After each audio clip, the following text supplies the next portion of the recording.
Hello everyone. मटर और पालक की एक ख़ास तरह की रेसिपी आज मैं आपके लिए लेकर आई हूँ। बिल्कुल नई तरीके से बनाई गई है और बहुत ही हेल्दी रेसिपी है। बच्चों को, बड़ों को, सभी को पसंद आएगी। तो चलिए फटाफट से इसको बनाना शुरू करते हैं।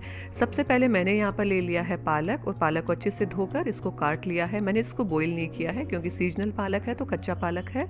और इसके बाद में मैंने इसके अंदर ज़रा सा पानी डाल करके इसको इस तरह से पीस लिया है और इसका स्मूथ पेस्ट तैयार कर लिया है। उसके बाद में हम आटा लेना है, हमें मैदा लेना है, और साथ में ले लिया है मैंने थोड़ा सा बेसन। इसके अंदर हमें डाल देना है थोड़ा सा नमक, और नमक डालने के बाद भी मोइन के लिए हम तेल डालेंगे और अच्छी तरह से इसको मिक्स कर लेंगे। अपने हाथों से इसको अच्छी तरह से मिक्स कर लेना है, और इतना मिक्स करना है कि तेल पूरी तरह से आटे के अंदर आ जाए। और वैसे ही जैसे मुट्ठी बंद करके देखते हैं तो पता चल जाता है। अगर मुट्ठी बंद हो रही है तो इसका मतलब है कि बिल्कुल मोइन है वो परफेक्ट है। इसके बाद में इसके इस तरह से दो पार्ट कर लेने हैं और एक पार्ट को निकाल देना है इस तरह से एक कटोरी के अंदर। अलग अलग तरह से हम आटा गूंदेंगे, इसलिए इसके मैंने दो पार्ट कर लिए हैं। तो हमें जो पहला आटा है वो इस तरह से गुनगुने पानी से गूंदना है। आटा हमें थोड़ा सा टाइट गूंदना है, यानी कि बहुत टाइट नहीं होना चाहिए पर थोड़ा टाइट होना चाहिए। तो इस तरह से मैंने ये आटा गूंद के एक साइड में रख लिया है, और उसके बाद में जो दूसरे तरह का आटा है उसको हम गूंदेंगे। इसको हमने जो पालक की प्यूरी तैयार की है उससे गूंदेंगे। एक साथ पालक की प्यूरी नहीं डालेंगे क्योंकि इससे आटा है वो ढीला हो सकता है। इसके लिए थोड़ी थोड़ी पालक की प्यूरी इसके अंदर डालते जाएंगे, और इस तरह से हमारा हेल्दी जो ग्रीन आटा है वो बन करके तैयार हो जाएगा। अच्छी तरह से इसको मिक्स कर लेना है। और ये देखिए यहाँ पर मैंने है वो दोनों के दोनों आटे हैं वो बना करके तैयार कर लिए हैं। और अब इन आटों को है वो सेट होने के लिए 10-15 मिनट के लिए रख देंगे ताकि बिल्कुल से स्मूथ हो जाए। अब हमें फिलिंग तैयार करनी है। इसके लिए मैंने 5-6 बॉयल आलू ले लिए हैं और साथ में मटर ले लिए हैं। मटर को मैंने बॉयल नहीं किया है क्योंकि कच्चे मटर है, सीजनल है। इनको भी मैंने इस तरह से दरदरा सा पीसा है। ध्यान रहे कि हमें इसको दरदरा ही पीसना है, महीन बिल्कुल नहीं पीसना है, नहीं तो वो बिल्कुल ढीले हो जाएंगे। तो इस तरह से दरदरा पीस करके डाल दें। साथ में धनिया की पत्तियाँ डाल दें, मिर्ची पाउडर डाल दें, और धनिया पाउडर डालना है। साथ में हम डालेंगे इसके अंदर नमक टेस्ट के अकॉर्डिंग। आप चाहो तो दो नमक डाल सकते हैं, इससे भी इसका टेस्ट बहुत अच्छा आता है। थोड़ा सा गरम मसाला डालेंगे, अमचूर का पाउडर डालेंगे और हींग पाउडर डाल देंगे, और इसके बाद में यहाँ पर इसको अच्छी तरह से मिक्स कर लेंगे। इतना मिक्स करेंगे कि सारा का सारा जो मसाला है वो पूरी तरह से मिल जाए। नमक जब भी आप बनाएं तुरंत बनाते वक्त ही डालें क्योंकि इससे पानी निकल सकता है, इसलिए इसको बनाते वक्त ही डालें। ये देखिए हमारा आटा है वो पूरी तरह से सेट हो चुका है। इसको अच्छी तरह से स्मूथ बना लेंगे, और उसके बाद में आटे की इस तरह से एक लोई तोड़ लेंगे, और उसके बाद में आटे को लोई को इस तरह से हमें बेलनी है। बहुत ज़्यादा मोटी लोई भी नहीं होनी चाहिए, ठीक ठीक लोई होनी चाहिए जिस तरह से मैंने बेली है। और उसके बाद में ग्लास या कटोरी किसी की भी मदद से इस तरह से उसमें गोले बना लेंगे, क्योंकि हमें इसके अलग अलग गोले बनाने हैं, तभी हमारी आगे की रेसिपी है वो कंप्लीट होगी। तो यहाँ देखिए यहाँ पर मैंने सफ़ेद पूड़ियाँ बना करके अलग रख ली है, और इसी तरह से जो ग्रीन लोइयाँ हैं उसको भी मैंने ऐसे आधा आधा कर लिया है, और उसको भी अच्छी तरह से प्रकार बेल लेंगे, और वैसे ही ग्लास की मदद से इसकी इस तरह से पूड़ियाँ बना लेंगे। तो ये देखिए यहाँ पर ये जो दोनों पूड़ियाँ हैं वो बन के तैयार हो गई है। इसी तरह से मैंने सारे के सारे जो आटे हैं उनकी बेलियाँ लोइयाँ बना करके वो तैयार कर ली है। इसके बाद में हमें लेना है एक पेन का ढक्कन या फिर लिपस्टिक का ढक्कन लेना है, और उस इन पूड़ियों के अंदर इस तरह से हमें छेद बना देने हैं। जिस तरह से मैं ये छेद बना रही हूँ उस तरह से आपको भी इस तरह से छोटे छोटे गोले बनाने हैं।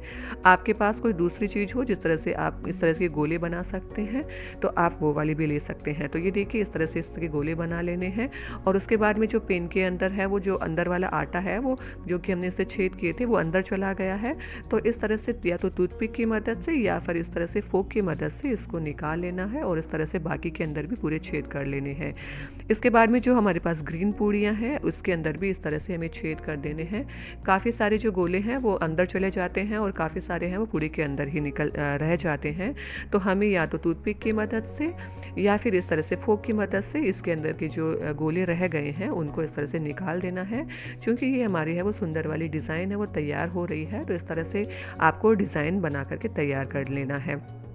उसके बाद में आगे की प्रोसेस शुरू करते हैं। इस तरह से हमें एक सिंपल पूड़ी लेनी है जो कि हमने पहले से बनाकर रख रखी है। उसके ऊपर इस तरह से हमें पानी लगा देना है, और उसके ऊपर लग देना है ये ग्रीन वाली जो डिज़ाइन हमने बनाई है वो वाले डिज़ाइन लगा करके इसको अच्छी तरह से कर देंगे फिक्स, ताकि ये अच्छी तरह से चिपक जाए। तो ये देखिए जिस तरह से मैं इसको चिपका रही हूँ उसी तरह से आपको इसको अच्छी तरह से चिपका देना है। और इसी तरह से पहले लेनी है ग्रीन कलर की पूड़ी, और उसके ऊपर लगा देना है थोड़ा सा पानी ताकि अच्छे से ये सिक्योर हो जाए। और उसके ऊपर वाइट वाली पूड़ी लगा देनी है जो डिज़ाइन हमने बनाई है। तो ग्रीन के ऊपर वाइट और वाइट के ऊपर ग्रीन, इस तरह के विपरीत कलर है वो हमें लगाने हैं। उसके बाद में फिर से हमें एक सिंपल पूड़ी लेनी है।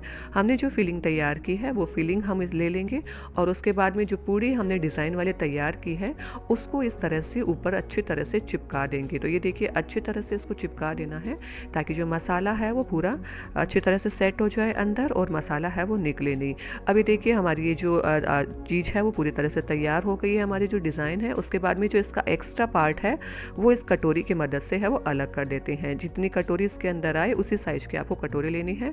तो ये देखिए अच्छी तरह से इसको इस तरह से बना लिया है मैंने और सारे के सारे जो डिज़ाइन है इस तरह से मैंने बना करके तैयार कर ली हैं। तो आप देख सकते हैं कितने सुंदर ये डिज़ाइन है वो तैयार हुए हैं। बहुत ही अच्छी और सुंदर पूड़ियाँ हैं, डिज़ाइन वाली जो है वो हमारी बनके तैयार हो गई है।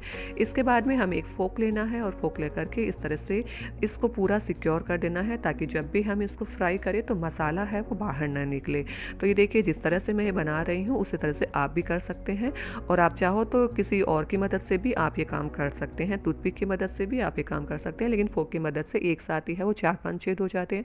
तो ये देखिए फटाफट से मैंने है वो सारे के सारे ये बना लिए हैं। बनाना बहुत ही आसान है, इसी ट्रिक से आप बनाइए।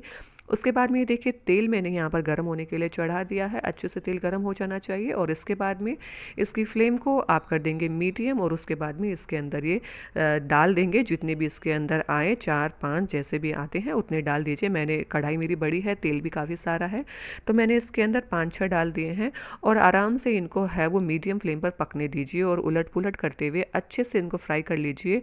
अच्छे से आँच पर इसको हमें फ्राई करना है, नहीं तो क्या है कि अंदर से कच्चे रह जाएंगे। तो बिल्कुल मीडियम रखिए फ्लेम को और अगर आपको लगे कि जल रहे हैं तो उसको लो कर दीजिए।